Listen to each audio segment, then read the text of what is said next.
Kamu itu semalaman tidur bersama anak saya. Tiba-tiba aja ada seekor ular kobra berukuran besar keluar dari bawah kasur anaknya. Dokter berkata jarak antar bekas gigitan ini lebih lebar dari ukuran normalnya ular kobra. Dia merasa malu dengan istrinya yang gak cerdas dibandingkan perempuan-perempuan lain.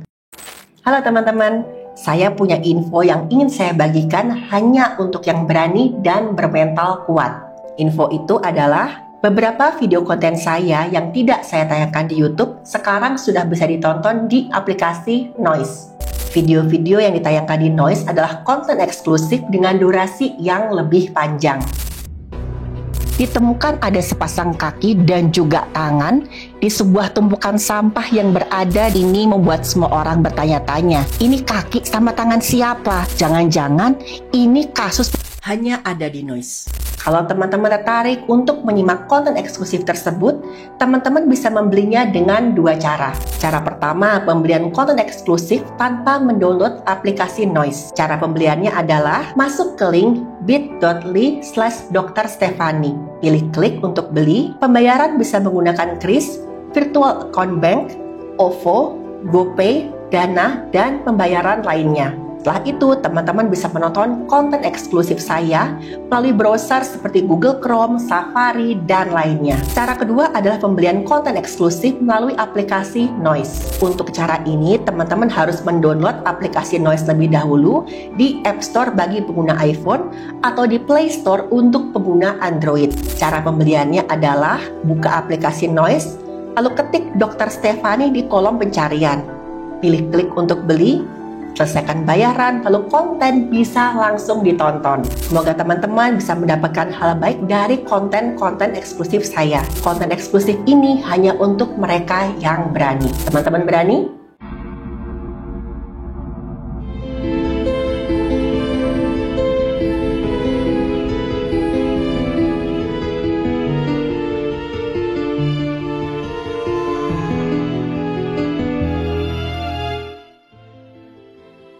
Halo, saya Dr. Stefani. Saya seorang dokter spesialis forensik dan mediko-legal, dan saya belajar dari yang mati.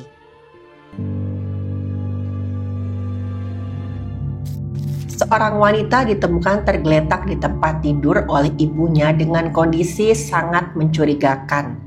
Awalnya, ibu sang wanita ini hendak membangunkan anaknya karena hari sudah siang. Ibu ini khawatir karena sang anak ini sedang masa pemulihan setelah menjalani operasi. Ibu ini khawatir jangan-jangan anaknya demam kah atau bekas operasi infeksi sampai nggak bangun padahal saat itu sudah hampir tengah hari.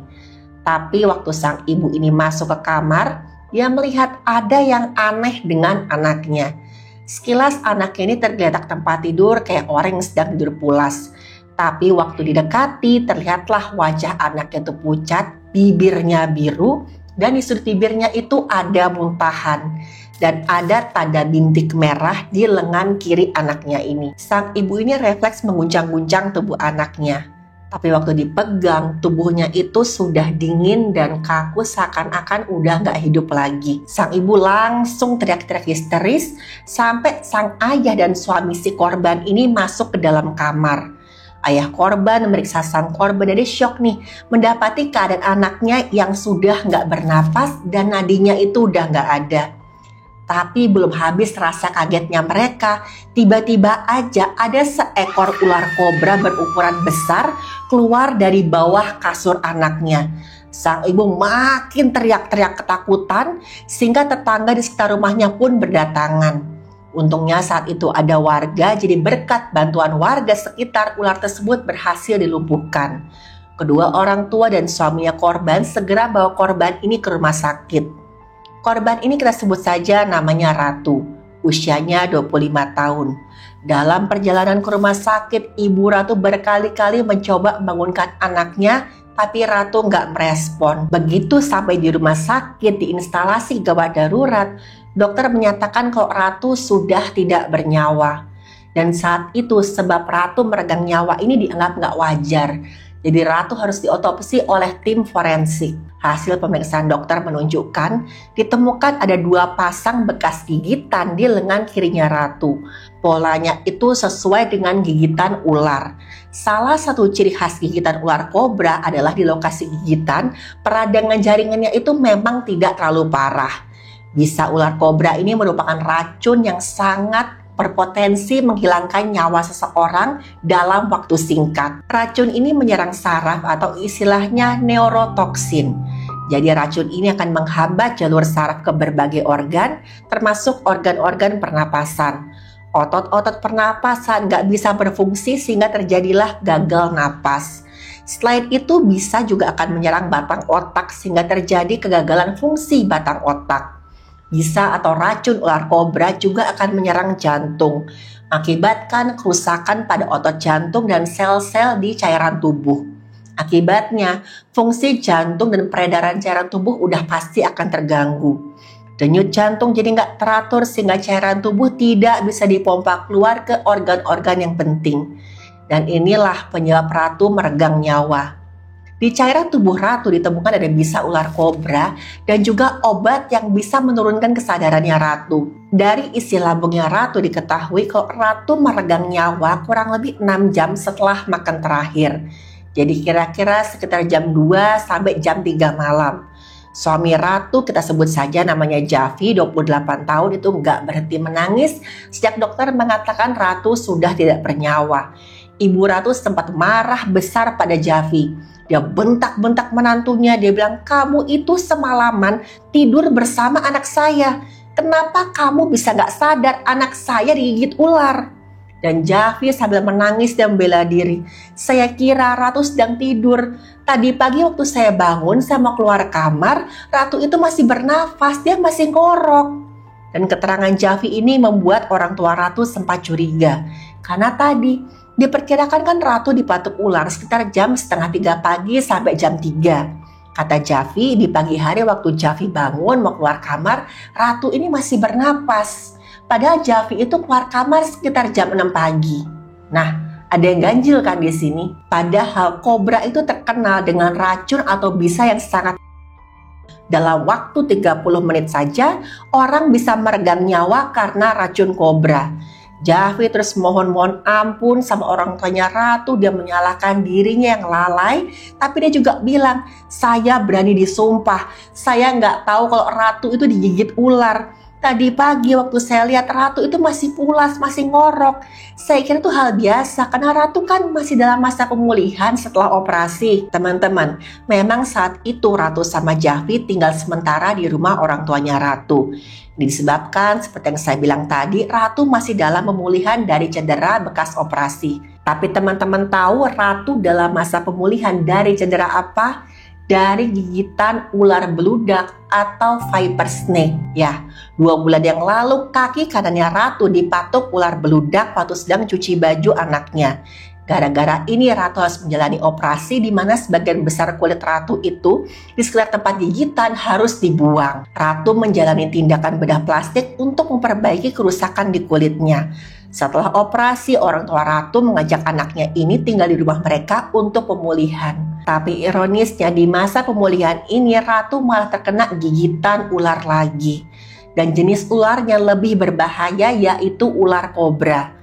Waktu Ratu disemayamkan oleh orang tuanya, banyak tetangga yang datang untuk melayat dan mengungkapkan mereka turut berduka cita. Para tetangga juga menghibur Javi yang terus-menerus menangis selama proses pemakaman. Javi itu menyalahkan dirinya sendiri karena dia merasa gagal menjadi suami. Dia nggak bisa melindungi istrinya. Ada juga nih tetangga yang bisik-bisik membicarakan nasib Ratu yang kayaknya kok menjadikan banget ya.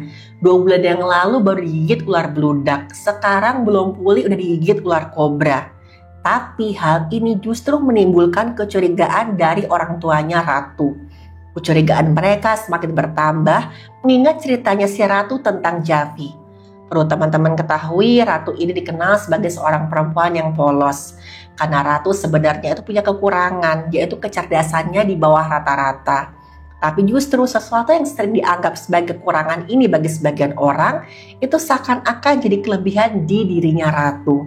Semua orang mengenal Ratu ini sebagai sosok yang baik, perempuan yang ceria dan gak pernah melihat keburukan dari diri orang lain. Ratu pernah cerita ke orang tuanya kalau Javi ini sebenarnya punya hobi yang unik. Dan teman-teman tahu apa hobinya? Ular. Jadi Javi sedang mencari informasi tentang ular, mulai dari jenis-jenis ular berbisa sampai bagaimana caranya menangani ular yang masuk ke dalam rumah. Ratu bilang nih ke kedua orang tuanya, Javi itu baik banget deh. Dia ingin melindungi keluarga kami dari serangan ular.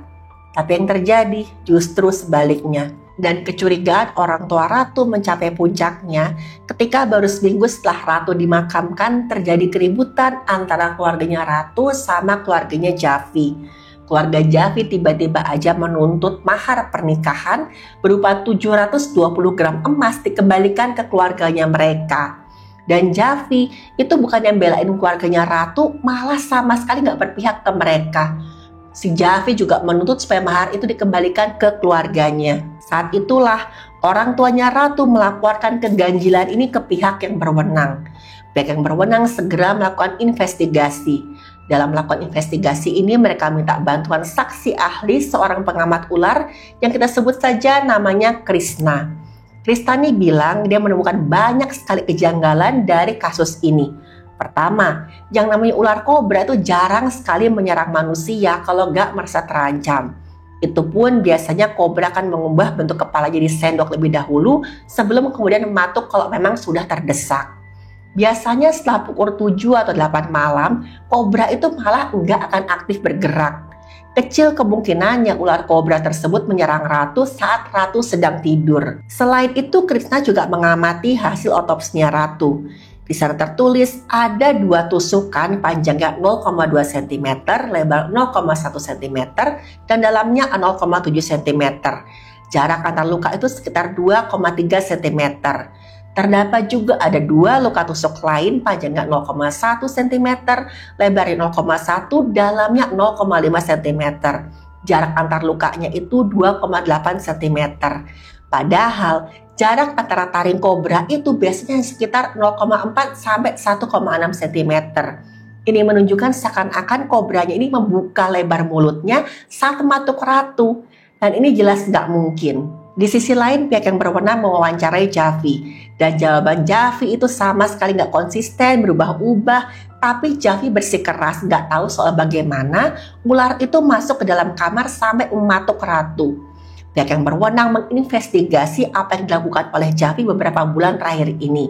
Mereka memeriksa ponselnya Javi dibantu tim IT forensik, di mana sekilas nggak ada yang mencurigakan. Tapi ternyata ada beberapa data yang sudah dihapus.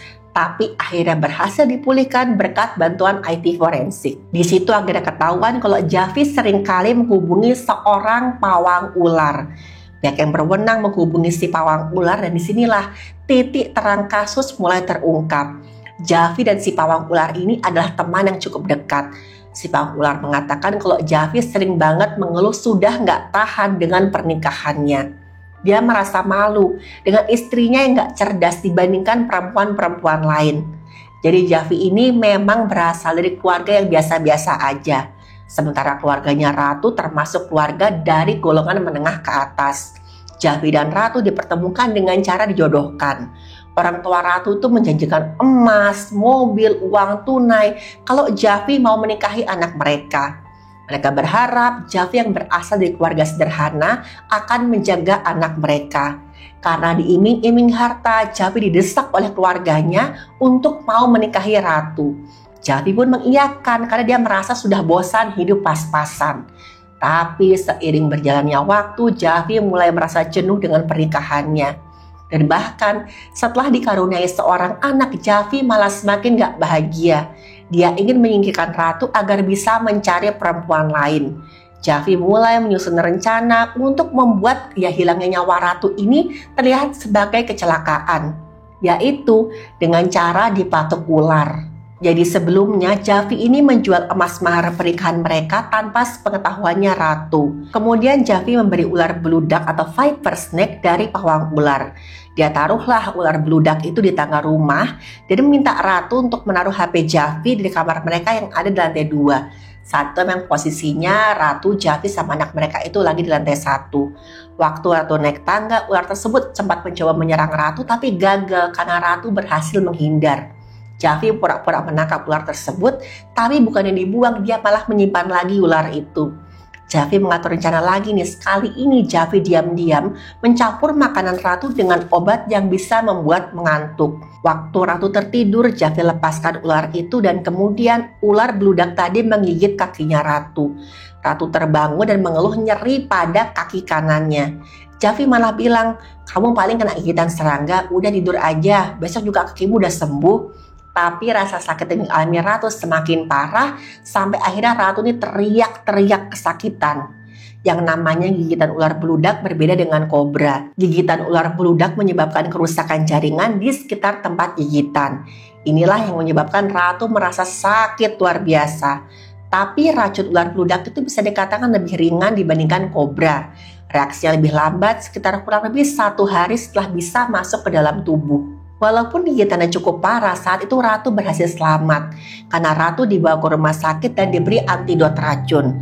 Tapi jaringan kulit yang rusak di sekitar tempat gigitan tetap harus dibuang supaya tidak meluas. Ratu harus menjalani operasi cangkok kulit. Dokter membuang jaringan kulit yang sudah rusak dan kemudian bagian yang berlubang itu ditambal dengan kulit yang diambil dari bagian tubuh yang lain. Setelah mendengar anaknya cedera, orang tua Ratu pun datang ke rumah sakit. Javi bilang Ratu kemungkinan besar digigit ular beludak saat sedang mencuci baju anak mereka. Tapi waktu itu Ratu sempat membantah karena dia mengatakan dia nggak ingat sedang mencuci baju apapun malam itu. Tapi waktu diminta menceritakan ulang kejadiannya, Ratu nggak ingat jelas. Dia hanya ingat merasakan rasa nyeri luar biasa di kaki kanannya saat sedang tidur. Orang tua Ratu merasa saat itu tuh Ratu mungkin masih dalam keadaan separuh sadar karena pengaruh bisa ular.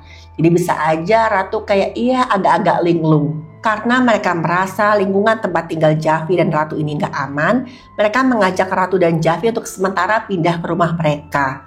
Ratu sama Javi tinggal selama kurang lebih 1,5 bulan di rumah orang tuanya Ratu. Dan diam-diam Javi menemui temannya si pawang ular tadi. Dan Javi membeli ular kobra yang terkenal sangat-sangat beracun. Javi juga beli jus untuk Ratu dan masukkan obat tidur ke dalamnya. Jadi malam itu si Javi ngasih si Ratu ini jusnya tadi, dia bilang, ini kamu minum ya supaya badanmu semakin seger. Dan saat Ratu tertidur, Javi melepaskan ular kobra yang dia beli. Tapi masalahnya ular kobra nggak langsung mematuk Ratu. Karena tadi ular kobra nggak akan menyerang jika tidak merasa terancam. Dan saat itu hari sudah malam, jadi ular kobra ini nggak aktif. Kobra juga termasuk jenis ular yang bisa dikatakan tuh menghemat racunnya. Kalau merasa terancam, kobra akan memberi peringatan dulu, berupa yang mengubah kepalanya itu menjadi bentuk sendok. Makanya kan ular kobra disebut juga dengan ular sendok. Dan kobra baru akan menyerang kalau benar-benar sudah terpojok. Kobra milik Javi itu malah melata ke sudut kamar yang sepi dan diam di sana, malah kayak mau tidur. Javi kesel, diambil lagi ularnya, diulangi tindakannya. Dia lempar ularnya tadi ke tubuhnya Ratu yang sedang tidur. Tapi hasil tetap sama, ularnya malah pergi ke sudut ruangan dan kemudian tidur. Lama-lama Javi hilang sabar nih, dia nggak mau menunggu lagi sampai ular kobra menyerang Ratu. Bertambah kesel dan mengingat harga ular kobranya juga termasuk mahal. Akhirnya Javi ambil ular tersebut, dia cengkram bagian belakang kepala ularnya dan diarahkan ke lengannya Ratu. Ular kobra sempat berubah bentuk seperti sendok sebelum kemudian mengeluarkan taringnya.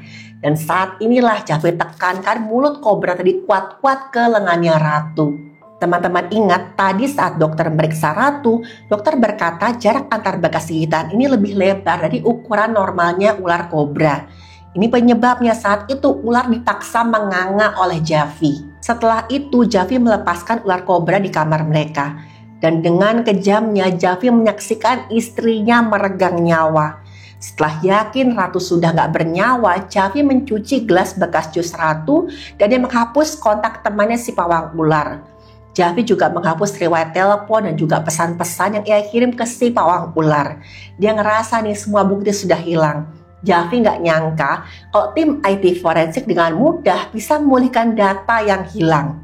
Di pagi hari, Jaffi sengaja meminta Ibu Ratu untuk tidak bangunkan Ratu dengan alasan Ratu perlu istirahat, dia masih dalam masa pemulihan. Dengan lihainya, Jaffi berakting sebagai suami yang kehilangan istrinya saat mendengar Ratu sudah meregang nyawa. Tapi justru keserakahan Jaffi dan keluarganya yang membuat tindakan jahat Jaffi ketahuan. Jaffi mendapat hukuman yang setimpal dengan perbuatan kejamnya. Kasus ini terjadi di India tahun 2021. Lagi-lagi, karena serakah dengan harta, seseorang tega melenyapkan nyawa orang lain. Kasus ini menunjukkan pentingnya menghormati kehidupan dan juga menjaga hubungan antar pasangan. Kekerasan atau penghilangan nyawa, apapun alasannya, gak pernah jadi solusi untuk masalah pribadi, apalagi konflik dengan pasangan. Hubungan yang sehat harus dibangun di atas dasar kejujuran dan juga kesetiaan. Meskipun pelaku ini mencoba menyamarkan tindakannya sebagai sebuah kecelakaan, investigasi yang cermat berhasil mengungkap kebenaran. Ini menunjukkan bahwa keadilan pada akhirnya akan menemukan jalannya. Suatu tindak kejahatan, serapi apapun ditutupi, tidak pernah akan sempurna.